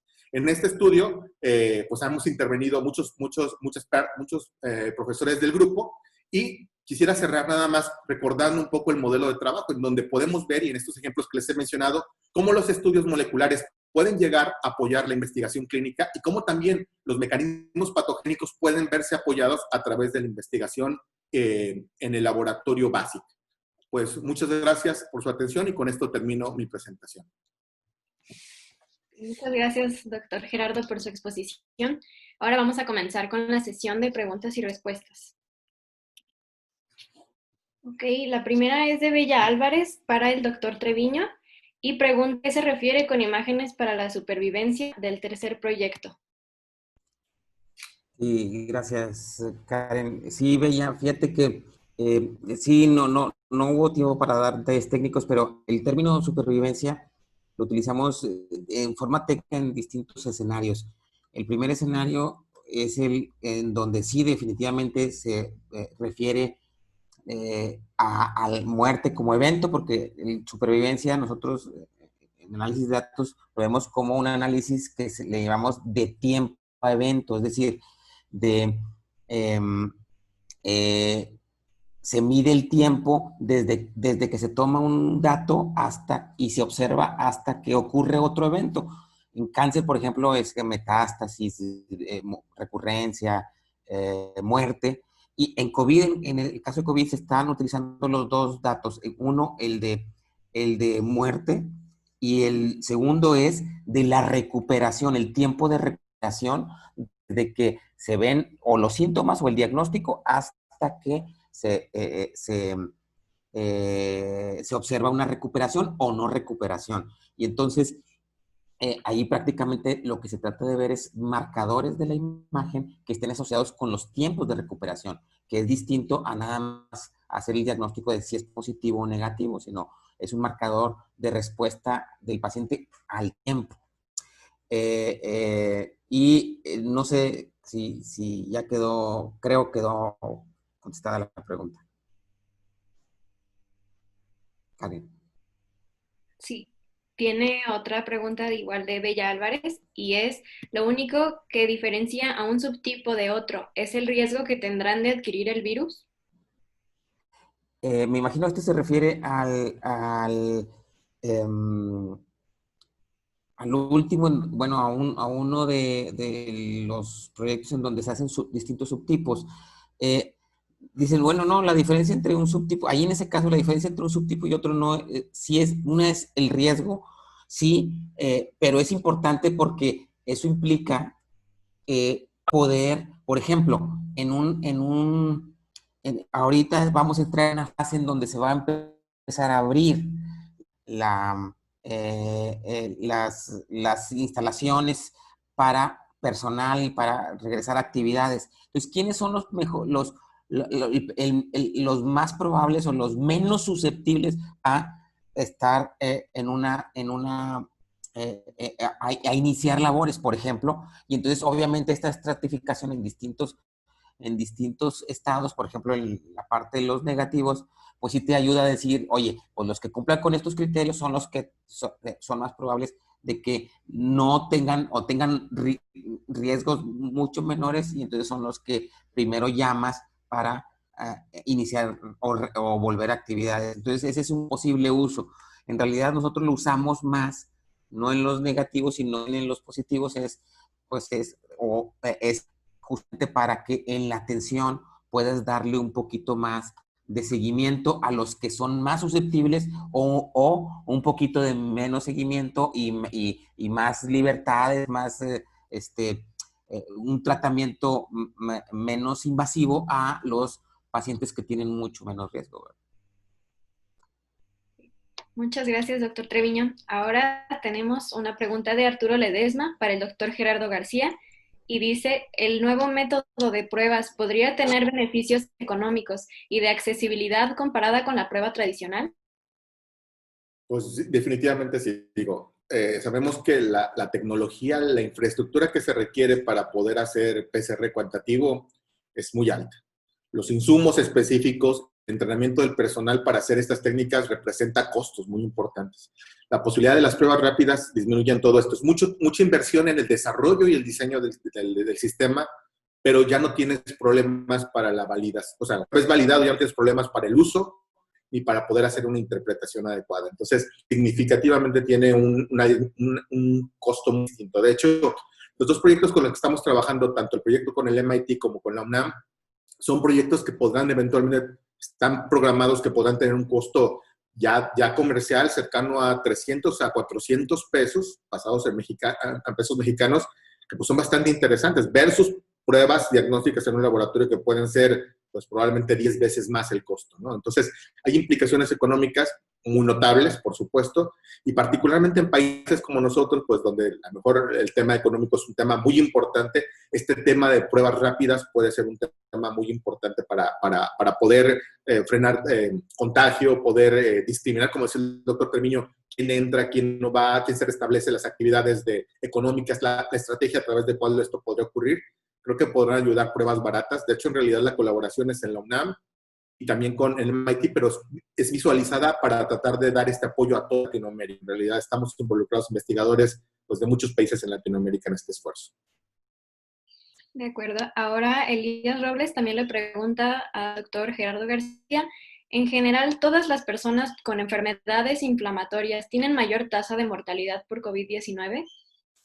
Pues en realidad podemos decirlo con claridad que sí. La enfermedad inflamatoria puede ser grado bajo inflamatorio, ¿verdad? Todas las comorbilidades de las que hemos hablado, pacientes diabéticos, pacientes hipertensos, pacientes con obesidad, pacientes con síndrome metabólico, siempre un factor muy importante de la patogenia es la inflamación. Entonces, definitivamente inflamación en esta condición representa una desregulación propia del sistema inmune que probablemente contribuye a generar los efectos secundarios y los efectos de gravedad más notables en pacientes con estas características. En biología no podemos decir que siempre, ¿verdad? Pero podemos decir que la mayoría de ocasiones está claramente asociado, y sí, las enfermedades inflamatorias subyacen en mecanismos de riesgo o mayor severidad en la infección reportada en múltiples patologías. Podemos hacer una lista enorme, pero sí, la enfermedad inflamatoria tiene mucho que ver. Ok. Jania Muñoz pregunta también para el doctor Gerardo, ¿hay alguna razón en particular por la que se eligió el modelo equino para la molécula FAB2? Es muy interesante, gracias por la pregunta, porque tiene que ver con una colaboración específica. En realidad, la compañía con la que estamos trabajando, que es Inosan, con que estamos haciendo un co-desarrollo, es una molécula que tiene montada una plataforma muy específica en caballos, para que esos caballos, por ejemplo, no solamente se desangran. Para obtener la plasmaféresis, que es donde se obtienen las fracciones de los anticuerpos a partir del suero de los caballos, Eso permite establecer grandes cantidades de sangre, poder sangrar a los animales, tener grandes cantidades que potencialmente podrían pues generar las dosis específicas. Y un tema bien importante, cuando hacemos un estudio ya para llevar a humanos, tenemos que estar seguros que las condiciones de producción de este medicamento biotecnológico estén en condiciones de uso para humanos. O sea, que implica todos los usos de seguridad, la utilización de todos los materiales en condiciones de no posibilidad de riesgo para el paciente.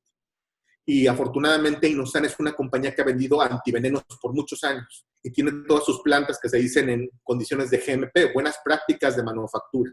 Y en ese sentido, pues por el modelo que es un modelo de un caballo que podemos sangrar con grandes cantidades de plasma y que además la plataforma de purificación del anticuerpo está en perfectas condiciones de buenas prácticas de manufactura, por eso la utilizamos específicamente para este proyecto.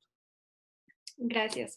Tenemos otra de Arturo Ledesma, no especifica, me imagino que también para el doctor Gerardo, ya que ¿hay alguna relación entre el uso de cannabidiol y cannabis con motivos médicos? Y si la hay, ¿cómo podría llevarse a cabo el proyecto en países con leyes en contra del uso médico de cannabis?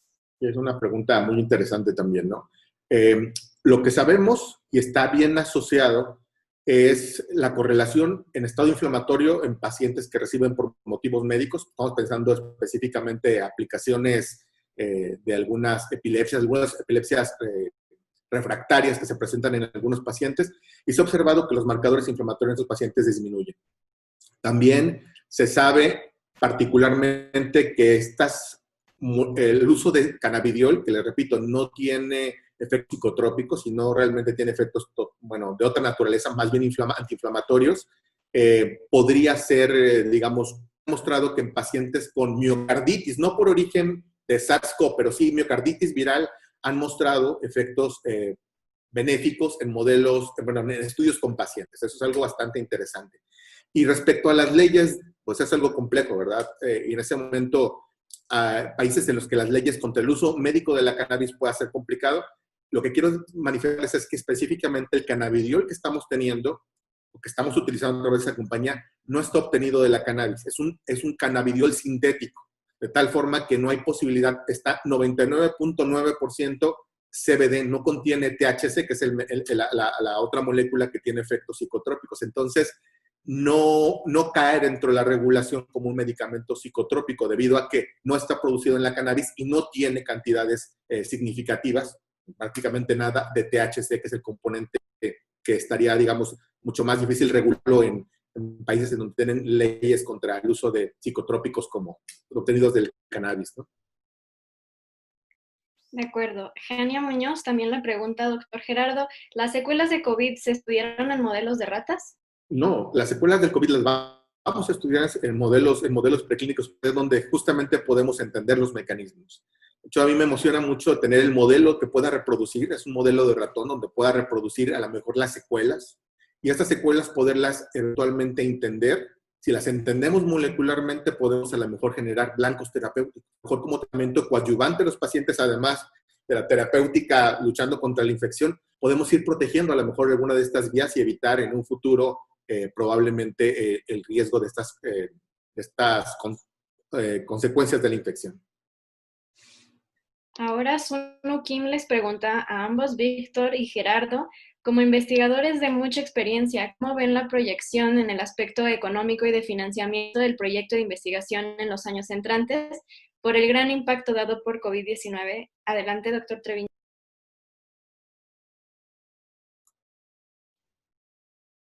Tienes un micrófono. Mute. Sí. Gracias, Karen. Esta pregunta tiene muchas aristas, muchos puntos de vista. No sé, el doctor García qué piense, pero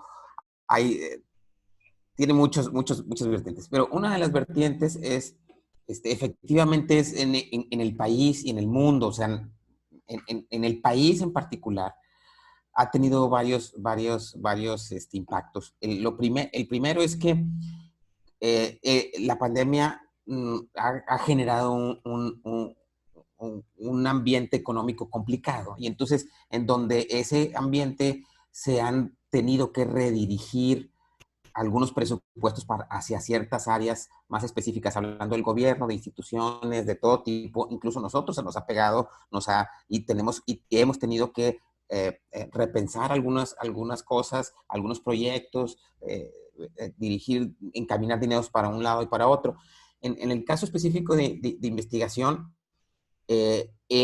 casualmente la época y combinado con un poquito las estrategias del gobierno federal, pues la verdad es que sí ha tenido un efecto importante en investigación y bueno, también en investigación privada, aquí que nosotros somos considerados como una escuela privada y, por ejemplo, el gobierno federal, específicamente algunos de los fondos de investigación están declarados específicamente para universidades públicas o para otras instituciones públicas y no para instituciones privadas. Entonces, pues por ese lado, en el caso nuestro específico, pues también nos pega adicional a todo esto. Pero en general también hay aspectos positivos. Por ejemplo, con todo esto se está resaltando, como ahorita lo estamos viendo, la necesidad de que la investigación es un factor muy importante para la salud y para el bienestar de la población. Entonces, en ese sentido, también se está creando una conciencia de mayor apoyo a la investigación. Y entonces, yo, obviamente, post pandemia, sí, yo tengo la esperanza de que poco a poco vayamos tomando mayor conciencia de que hay que invertir en investigación, no solo para posibles pandemias, incluso para salir de esta pandemia, sino para prepararnos en el futuro para algunas otras repercusiones o algunas cosas, otras eventualidades que pudieran darse.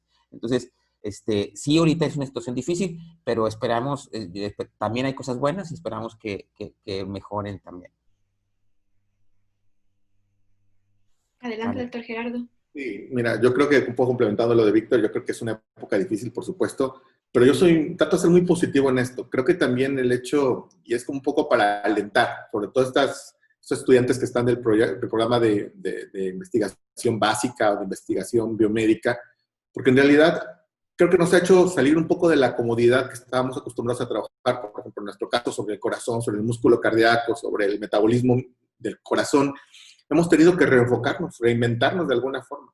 Y así como nos hemos reinventado en ideas, también nos hemos reinventado formas de financiamiento. Yo la verdad no me imaginaba hace años trabajando tanto con la industria farmacéutica, trabajando tanto en el desarrollo de algún device que eventualmente, si hay una contribución importante, pues de alguna forma son formas de autofinanciarse. También esa estrategia creo que es más interesante. La hemos aprendido durante algunos años y particularmente creo que para el TEC de Monterrey, particularmente para la Escuela de Medicina, yo soy muy positivo en el aspecto que creo que va a haber una época pre y post-COVID. Y la post-COVID yo la veo enfocada importantemente en investigación, porque toda esa expertise que se tenía de los grupos, tener 40 investigadores en cardio, tantos de cáncer, tantos en bioinformática, pues parecería por algún momento están haciendo investigación específica para un campo de desarrollo muy particular, pero en contingencia como esta, yo creo que podemos sacar una reflexión bien interesante, pudimos trabajar en un proyecto específico dando resultados a muy corto plazo.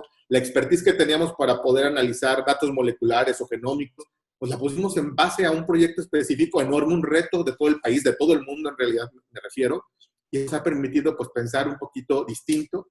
Y en el tema del financiamiento, la verdad es que hemos tenido la ayuda de muchos patrocinadores, muchos donadores, la Alianza por México que coordina importantemente Fundación Santos y de la Garza Evia, ha apoyado muchísimo con recursos, tener posibilidad de autofinanciarlos, como lo mencionaba, o recurrir a industria farmacéutica para hacer codesarrollos. Eso creo que ha sido una forma muy interesante de afrontar la pandemia y la falta de financiamiento. Entonces, yo soy muy optimista y creo que cuando regresemos, coincido con el doctor Treviño que la visión de implicación en ciencia, en poder ayudar y resolver un problema, a nivel nacional debe de cambiar. A nivel institucional creo que también es muy claro la respuesta de esos grupos de investigación y en la parte de financiamiento, además del financiamiento clásico que tenemos a través de instancias de financiación como CONACYT, etcétera, vamos a tener que aprender a sobrevivir con recursos propios y y autofinanciar nuestra investigación. Yo creo que eso va a ser una de las experiencias más interesantes de esta pandemia. Gracias, doctor. Y por último, Carlos Díaz pregunta a Gerardo García, ¿en qué estatus va el estudio clínico de CBD en pacientes con COVID-19? Mira, como tiene que ser una molécula que tiene que ser aprobada por la Comisión de Riesgo Sanitario, COFEPRIS, tiene procesos muy complejos, por supuesto, no es simplemente hacer un estudio de intervención porque queramos. Entonces, el proceso es, primero tiene que pasar por comités, comité de investigación, comité de ética para la investigación, comité de bioseguridad. Una vez que está todo esto, se genera un dossier enorme, miles de cuartillas, miles de páginas que tienen que generar un expediente en la Comisión de Riesgo Sanitario, la COFEPRIS. A partir de la revisión por expertos en protocolos, se revisa la seguridad, el diseño experimental, las autorizaciones, las características del medicamento, la seguridad, muchísimos elementos y hacen un dictamen. Se llaman prevenciones. Esa prevención ya la pasamos. Tuvimos una primer prevención en donde el proyecto no fue rechazado, sino nos hicieron sugerencias para mejora. Y justamente la semana antepasada contestamos esas respuestas, notificaciones que estamos esperando en menos de 2 semanas recibir respuesta. Estamos muy optimistas de que va a ser positivo, pero un poquito para admitirles la relevancia. Este estudio que iniciamos en el TEC de Monterrey fue llevado a Canadá y en Canadá ahorita está en el FDA de Canadá y en Estados Unidos ya está sometido para poderse hacer. Entonces, realmente tenemos una oportunidad enorme porque, pues digamos, en Estados Unidos les interesó el proyecto, en Canadá les interesó el proyecto, empezaron a financiar, a buscar la forma de financiarlo, pero definitivamente en Tec Salud, en la Escuela de Medicina y en México, vamos a ser probablemente el primer grupo que logre hacer este estudio si tenemos buenos resultados con COFEPRIS y logramos convencerlos de poder iniciar el estudio. Posiblemente en unas 2 o 3 semanas estemos en posibilidad de poderles comentar esto. Pero seríamos los pioneros en este estudio específicamente con cannabidiol sintético en el mundo.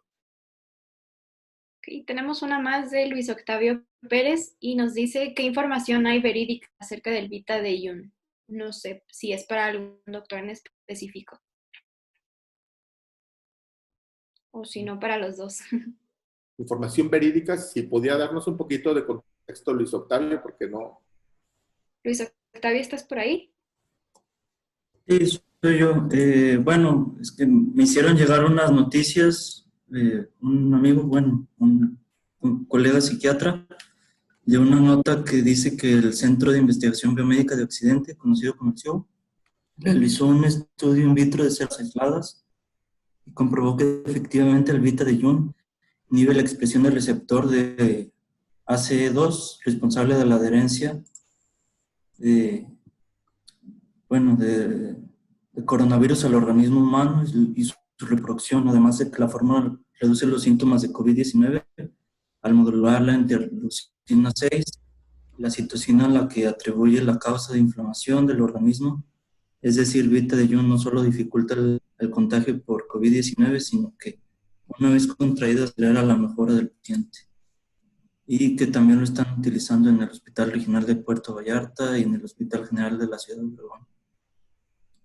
Yo quisiera hacer un comentario. Así como esta noticia, una vez abundan por las redes sociales y por especialistas y por no especialistas, posturas, ¿verdad? De potenciales tratamientos. Lo que tenemos que ser muy claros, y me gustaría un poquito tratar de transmitirlo, la serie de pasos, lo complejo que puede ser llevar un descubrimiento, eventualmente a su validación. En modelo preclínico, por ejemplo, les puedo decir con claridad, en el país no hay ningún grupo que tenga un modelo preclínico de COVID. Entonces, por lo tanto, ese proceso de validación no se lleva a cabo, no se ha llevado a cabo seguramente para este compuesto.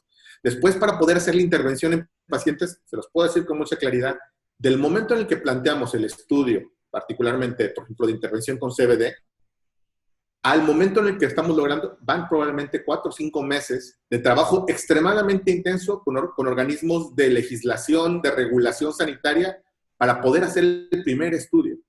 Entonces, no es fácil, además, después de esos resultados, la interpretación. Tienen que correrse estudios a nivel, una fase 1, que se llama de seguridad, de farmacocinética, farmacodinámica, para ver que no tengamos no perjudiquemos al paciente. Posteriormente, en un grupo en donde ya se ve la eficacia terapéutica, y un estudio en fase 3 que realmente nos demuestra los potenciales riesgos con poblaciones más específicas, etcétera. Ustedes han leído para el camino de una vacuna. Los medicamentos tienen que pasar estas fases. Entonces, se me hace muy complejo, porque hasta actualmente sabemos por a través de COFEPRIS que protocolos de intervención nueva de medicamentos no generados para COVID todavía son escasos. Habrá 3 moléculas que se están probando nuevas. Los otros son medicamentos farmacéuticos claramente establecidos donde hay un background, y la respuesta de decir funciona o no funciona es algo que tenemos que solamente responder con elementos bien cuantitativos, con investigación clínica de alta calidad, porque todo lo demás son especulaciones que podrían ser interpretadas y siempre pueden ser interpretadas incluso de forma incorrecta. Entonces, yo sugiero para el foro, en este caso, pues ser muy objetivo realmente en el grado de información que se tiene. Es un centro de investigación, no es un hospital. Vean todo el esfuerzo que se ha hecho en este caso de tratar de llevar, aunque tenemos unos 4 años trabajando con cannabidiol, la posibilidad de solamente teniendo un centro de investigación clínica en TechSalud y con expertos de investigación clínica poder llegar a la intervención de un paciente. Son 20 pacientes los que vamos a tratar. Y es un estudio de muchísimos años de trabajo. Entonces, yo quisiera transmitir que parece de momento muy sencillo, pero en realidad no lo es. Y este tipo de aseveraciones pues tienen que revisarse con claridad estos resultados. Ese sería un poquito mi comentario respecto a esta pregunta, Luis Octavio. Yo quiero recalcar algo un poquito, más o menos lo dijo ahorita el doctor García, pero como dice, hay muchos medicamentos ahorita que se están, digamos, promocionando para COVID, así como hay anuncios, si lo viéramos simplemente por el tipo de anuncio, así como hay anuncios que dicen que sí, hay otros anuncios que dicen que no. Y la verdad es que nosotros justamente estudiamos aquí ciencias o ciencias médicas, justamente la razón es encontrar las evidencias que sustenten el uso o desuso de alguna cosa. Entonces, en este caso en particular, yo más bien recomendaría, bueno, ¿cuál es el estudio clínico? Así justamente como lo está diciendo el doctor García, de que todas las moléculas nuevas se tienen que probar en alguna en un ambiente experimental, clínico, validado, revisado, etcétera. Entonces, ¿cuál es la evidencia que tenemos de esa experimentación clínica que avale el uso de ese medicamento? Entonces, si la logramos encontrar, y al revisarla nosotros con un criterio científico la validamos, pues es muy probablemente que sea válida y correcta y cierta, pero si nada más vemos un anuncio sin ninguna evidencia sólida, un estudio muy probablemente publicado en donde está el análisis clínico, el estudio clínico bien documentado, pues la verdad es que no recomendaríamos su uso y sería prácticamente un medicamento más, o digamos, o una molécula más, o un producto más bien que de los tantos miles que se promocionan, ¿verdad? Es mi comentario. De acuerdo, muchas gracias a ambos. Y por último, Sunu King para el doctor Gerardo García. En el proyecto de nanopartículas con receptores de AC2 no tienen efectos secundarios en los modelos porque compiten con otras hormonas o mensajeros que también utilizan el mismo receptor. No, pues la pregunta es súper pertinente. En realidad es por eso que es un concepto que se empieza a probar desde una forma muy inicial. Primero lo probamos con células, vemos el análisis, la potencialidad de que tenga efectos secundarios de cualquier molécula. Si se fijaron en el esquema, tiene una parte muy importante de bioseguridad. Hay que ver que no haya interacciones. Hay que hacer mediciones generales de los animales para poder demostrar que las dosis en las que generan el efecto terapéutico están lejos de las dosis específicamente que pueden generar ahora efectos citotóxicos. Una ventaja que creemos que tenemos es que no estamos dando, o la forma de administración es a través de nebulización. Nosotros tenemos algunos sistemas que hemos trabajado en el laboratorio de nanopartículas nebulizadas, de tal forma que la distribución, pero por el tamaño de la partícula, se sabe que el tamaño de esa partícula que se diseñó no ingresa importantemente, no se trasloca a sangre, por ejemplo. Esa es una característica importante. Se queda en el pulmón y sabemos que la actividad, por supuesto, de macrófagos en el pulmón podría, digamos, degradar esa partícula, pero al agregarla o al administrarla de forma local, creemos que los efectos secundarios, como lo menciona la compañera, en nivel sistémico podrían ser restringidos específicamente al pulmón. Es una de las posibilidades, ¿verdad? Pero definitivamente estudios, repeticiones, diferentes modelos experimentales, estudios de seguridad nos podrán decir si realmente hay una posibilidad de hacer esta intervención o simplemente se va a quedar en la célula o en el animal o potencialmente puede llegar en algunos años a estudios en pacientes. Okay. Muchas gracias a ambos por resolver las dudas de la audiencia. Le cedo la palabra al doctor Mariano García Magariño.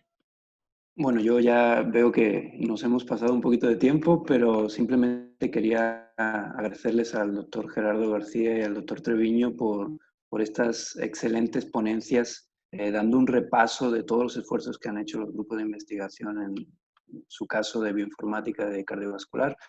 Y creo que hablo por todos al decir que realmente es impresionante el esfuerzo que se ha hecho y aquí hay muchos alumnos, la mayoría de ellos han preguntado en la sesión de preguntas y respuestas, son alumnos de biociencia, algunos otros alumnos de otras carreras y creo que ustedes son inspiración para ellos y creo que estas sesiones son muy, muy importantes para que los alumnos sepan qué se está haciendo, sepan cómo ustedes están adaptándose a la situación y cómo pues, realmente estas iniciativas están encaminadas a resolver las situaciones y a resolver necesidades que, como bien decía el doctor Gerardo, tienen que ir de la clínica al bench, al laboratorio, el laboratorio a lo preclínico y a lo clínico y que sea un círculo translacional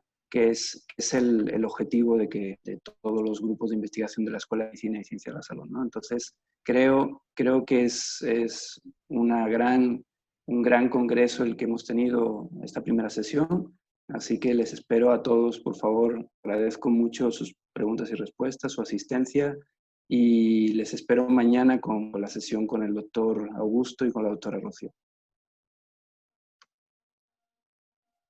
Muchas gracias por la invitación, Mariano y estudiantes. Karen, gracias. Gracias.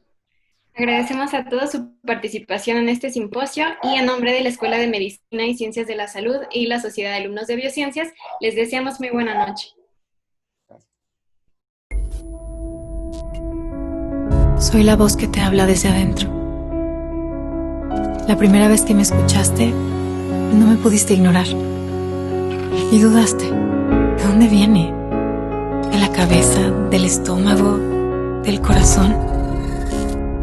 Primero te inquietaba. Después te di claridad. Porque tus caminos son la salud, la ciencia y el conocimiento, que te preparan para ayudar, sanar y salvar, para hacer una diferencia. Hoy sigo aquí, en medio de esta tormenta sin precedentes, empujándote a hacer historia con cada vida que tocas. Y cuando preguntes, ¿por qué yo? ¿Por qué ahora? Yo te hablaré más fuerte, recordándote que una comunidad de profesores, estudiantes, colegas y profesionales de la salud te respalda y reafirmándote que has elegido bien. Estás donde tienes que estar, haciendo lo que tienes que hacer. Soy la voz que te habla desde adentro, tu intuición, tu llamado, tu vocación.